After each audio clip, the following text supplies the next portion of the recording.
Part 4 లో మనం why P plant అనేటువంటి ఇన్ఫర్మేషన్ ని తెలుసుకున్నాం. సో దాని కంటిన్యూషన్ పార్ట్ 5 లో అయితే 7 contrasting characters selection by the Mendel గురించి నేర్చుకున్నాం. సో పీ ప్లాంట్ ని ఎందుకు తీసుకోవాల్సి వచ్చిందో సో మనం ఆ రీజన్స్ అయితే తెలుసుకున్నాం కదా. సో ఆ పీ ప్లాంట్ లో ఒక 7 డిఫరెంట్ క్యారెక్టర్స్ అయితే తీసుకోవడం అనేది జరిగింది. ఆ 7 డిఫరెంట్ కాంట్రాస్టింగ్ క్యారెక్టర్స్ ఏంటో ఒక్కసారి మనం చూద్దాం. Right. So first seed colour, seed shape, stem length, flower colour, flower position, pod shape, pod color. So ఈ 7 చేంజెస్ ఆర్ కాంట్రాస్టింగ్ క్యారెక్టర్స్ అయితే తీసుకోవడం అనేది జరిగింది. సో ఈ 7 కాంట్రాస్టింగ్ క్యారెక్టర్స్ లో ఏ టైప్, ఏ డామినెంట్ అండ్ ఏ రెసెసివ్ తీసుకున్నాడో మనం చూస్తున్నాం. ఈ కాలమ్స్ అన్ని కూడా డామినెంట్ కాలమ్స్ అండి, పైన డిఎన్ రాసా.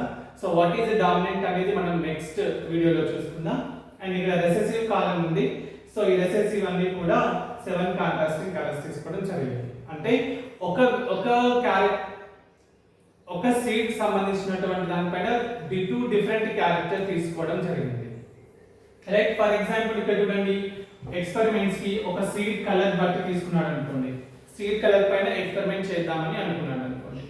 ఆ సీడ్ కలర్ లో టూ కలర్స్ తీసుకోవడం అనేది జరిగింది. ఇవి మొత్తం కూడా కలిసి మనకి ఒక కాంట్రాస్టింగ్ క్యారెక్టర్ అనేది వస్తుంది అన్నమాట. ఎందుకంటే ఇక్కడ చూడండి, ఒకటి white, yellow colour and next green colour. Right. So మనకి క్వశ్చన్స్ అడుగుతారు ఇక్కడ F1 జనరేషన్ లో ఏది డామినెంట్ ఏది రెసెసివ్ అని అడుగుతారు. కాబట్టి ఈ కలర్స్ కూడా ఇవన్నీ కూడా మనం గుర్తుపెట్టుకోవాలి. Right. So seed colour yellow and green colour. Next seed shape, A shape ని బట్టి సీడ్ తీసుకున్నాడు. రైట్. ఆ షేప్స్ కూడా 2 డిఫరెంట్ ఉండేలాగా తీసుకున్నాడు. ఒకటి ఇన్ఫ్లాంటెడ్, ఒకటి కన్స్ట్రిక్టెడ్. ఇన్ఫ్లాంటెడ్ అంటే ఎక్కడ కూడా ఫోల్డింగ్స్ లేకుండా ఫ్లాట్ గా ఉన్నటువంటిది. సో కన్స్ట్రిక్టెడ్ అంటే ఇక్కడ డ్రా చేశారు కదా చూడండి, సో ఇలా ఉన్నట్టు. ఇలాంటి వాటిని మనం కన్స్ట్రిక్టెడ్ అని అంటాం. So next stem length.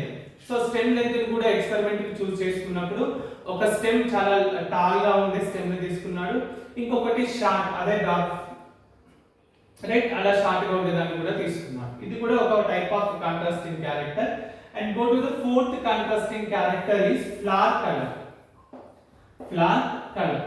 So flower colour సంబంధించినటువంటి దాంట్లో 2 తీసుకున్నాడు. ఏంటంటే ఒకటి purple colour P, that is purple, and another is white colour. ఈ 2 టైప్ ఆఫ్ ఫ్లవర్స్ తీసుకున్నాడు. So this is the fourth contrasting colour. And next following contrasting feature is or character is flower position. So flowers కూడా మనం ఒక branches పైన చూసుకుంటే so మనకి different parts లో అయితే మనకి ఫ్లవరింగ్ అనేది జరుగుతుంది కదా. సో ఆ డిఫరెన్స్ కూడా 2 తీసుకున్నాడు. ఒకటి ఎక్సెల్, ఒకటి టర్మినల్. సో ఎక్సెల్ అంటే మనకి ఇక్కడ పక్కకి వస్తుంది, బ్రాంచ్ ఉంది అనుకోండి. ఫర్ ఎగ్జాంపుల్ ఈ బ్రాంచ్ పక్క సైడ్ కి మనకి ఫ్లవరింగ్ అనేది వస్తుంది. ఆ టైప్ ఆఫ్ ఒకటి. And terminal. టర్మినల్ అంటే మనకి టిప్ ఉంటుంది కదా. సో టిప్ పైన ఫ్లవరింగ్ వచ్చేది అన్నమాట. టిప్ పైన ఫ్లవరింగ్ వచ్చేది. సో ఇది ఒక టైప్ అండ్ ఇది ఒక టైప్ ని. సో ఈ రెండింటిని తీసుకొని ఒక కాంట్రాస్టింగ్ క్యారెక్టర్ గా ఫ్లవర్ పొజిషన్ ని తీసుకున్నాడు అన్నమాట. So next 6th is part shape. So part shape ఏంటి, ఒకటి round and another is wrinkle. So ఒకటి రౌండ్ గా ఉన్నటువంటి పార్ట్ అండ్ అనదర్ రింకిల్ గా ఉన్నటువంటి పార్ట్ షేప్ ని అయితే తీసుకున్నాడు. So next the 7th contrasting character is pod color. ఒక pod color అనేది yellow and another pod color అనేది green. సో ఇక్కడ pod అంటే పీస్ ఉన్నటువంటి కంప్లీట్ పీల్ తో ఉన్నటువంటి దానితో మనం ఇక్కడ pod అని అంటాం. సో ఆ pod color అనేది yellow, ఒకటి green. Right. So I repeat. So seed color yellow and green, one character, and seed shape implanted and constricted, and stem length tall and dark, and flower color purple and white, and flower position axil and terminal, and pod shape round and wrinkled, and pod color yellow and green. Right. So by this way is some variations. So ఇలా తీసుకో observe చేసి వీటన్ని తీసుకోవడం వల్ల just ఈ సాగా variations. What are the variations కదా? So ఎందుకంటే ఇక్కడ సీడ్ కలర్ లో మనకి yellow కలర్ ఉంది as well as the green colour ఉంది. ఎందుకు yellow రాకుండా ఎందుకు గ్రీన్ వస్తుంది, ఎందుకు పర్పుల్ రాకుండా ఇంకొకటి వస్తుంది? సో ఈ వేరియేషన్స్ అన్ని కూడా జస్ట్ ఈ understand. And then seed shape కూడా తీసుకుంటే ఎందుకు కొన్ని కన్స్ట్రక్టెడ్ గా ఉన్నాయి, ఎందుకు కొన్ని ఇన్ఫ్లాటెడ్ గా ఉన్నాయి, రైట్? ఎందుకు ఫ్లాట్ పొజిషన్ కొన్ని టర్మినల్ లో ఉంది, కొన్ని ఎక్సిల్ లో ఉంది. సో ఈ డిఫరెంట్ టైప్స్ ఆఫ్ వేరియేషన్స్ అన్ని అబ్జర్వ్ చేసిన తర్వాత then he understood that definitely there are occurring or happening the variations in the plants, and not only in the plants, it happens variations in the human generations also అనేది మన తనకి declaration అనేది వచ్చింది. But he has a doubt. So after observing all these variations, after he saw all these variations, immediately he got a doubt. A doubt ఏంటి? So ఈ different గా ఉన్నాయి. For example ఇక్కడ yellow ఉంది, గ్రీన్ ఉంది అనుకోండి. సో లేదంటే ఇక్కడ టాల్ ఉంది, డ్రాప్ ఉంది అనుకోండి. సో ఇక్కడ dropping nothing but short. So ఇక్కడ టాల్ ప్లాంట్ తీసుకున్నప్పుడు నెక్స్ట్ జనరేషన్ లో అన్ని టాల్ ప్లాంట్స్ ప్రొడ్యూస్ అవుతాయా, లేదంటే టాల్ అండ్ షార్ట్ వస్తుందా? ఒకవేళ షార్ట్ ప్లాంట్ తీసుకుంటే కనుక నెక్స్ట్ జనరేషన్ లో షార్ట్ వస్తుందా, లేకపోతే short plant plus tall plants వస్తుందా? సో ఈ టైప్ ఆఫ్ డౌట్స్ అన్ని కూడా just the doubts started in his mind. Okay, so immediate గా వచ్చిన డౌట్ ఏంటి? So all the tall plants always produce the tall plants. So ఒక tall plant నుంచి ఎప్పుడు కూడా అన్ని జనరేషన్ లో టాల్ ప్లాంట్స్ ఏ వస్తాయా, ఒక షార్ట్ ప్లాంట్ నుంచి ఆల్వేస్ ఒక షార్ట్ ప్లాంట్స్ ఏ వస్తాయా అనేటువంటి డౌట్ అనేది అతనికి రేజ్ అయింది. Okay, so right, so these are the 7 contrasting characters selection by the Mendel. So మీకు ఇంతకు చెప్పాను కదా, so what is the dominant and recessive అని. సో ఆ 2 టర్మ్స్ గురించి ఇక్కడ తెలుసుకుందాం, ఎందుకంటే నెక్స్ట్ మనం చేయబోయేటువంటి పాలినేషన్స్ లో మనకి యూజ్ అయ్యేటటువంటి 2 టర్మ్స్ కూడా, రైట్? సో డామినెంట్ అంటే జస్ట్ జనరల్ ఇన్ఫర్మేషన్ చూడండి. So dominant right here. So dominant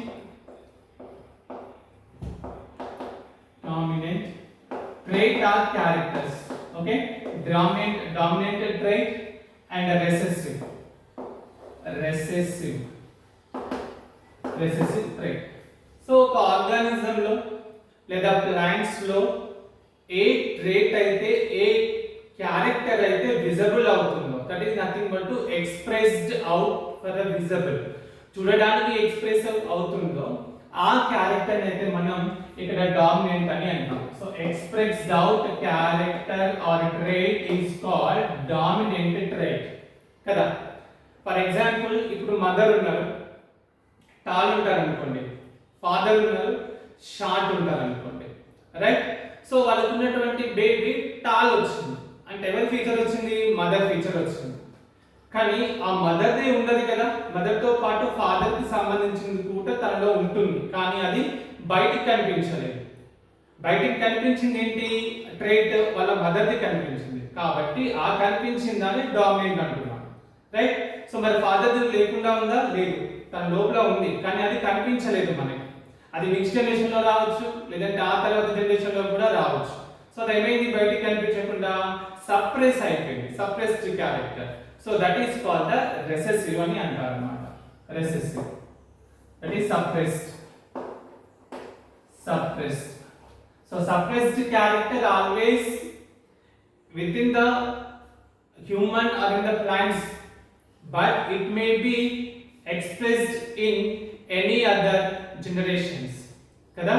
అర్థమవుతుంది కదా? ఫర్ ఎగ్జాంపుల్ మీకు చిన్నగా అర్థం కావాలి అంటే దీని గురించి మనకి డీటెయిల్ గా మళ్ళీ క్లాస్ పాలినేషన్ లో వస్తుందండి, జస్ట్ దాని ఐడియా కోసమే చెప్తున్నా నేను.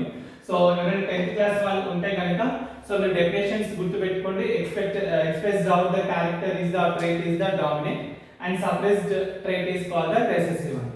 ఫర్ ఎగ్జాంపుల్ ఇక్కడ అండ్ రైట్ హియర్. సో మనం పాలినేషన్ చేసాం అనుకోండి, for example T, right? Tea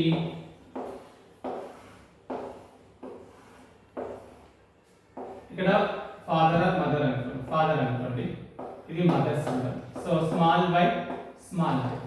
so capital T అనేది టాల్, ఇక్కడ స్మాల్ బై అనేది షార్ట్. మనం పాలినేషన్ చేసినప్పుడు capital T always dominant, capital T always dominant. ఇది మీరు గుర్తుపెట్టుకోవాలి, ఎందుకంటే డామినెంట్ క్యారెక్టర్ కి మెండల్ క్యాపిటల్ టీ అని ఇచ్చాడు కాబట్టి.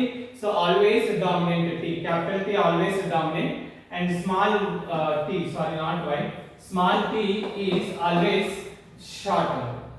ఒకసారి పాలినేషన్ చూడండి ఇక్కడ ఏమవుతుంది, capital T small T, capital T small T, so capital T small T, capital T small T. Overall గా మనకు వచ్చిన 4 ఏంటి, capital T small T. So each baby or child condition is capital T small tea.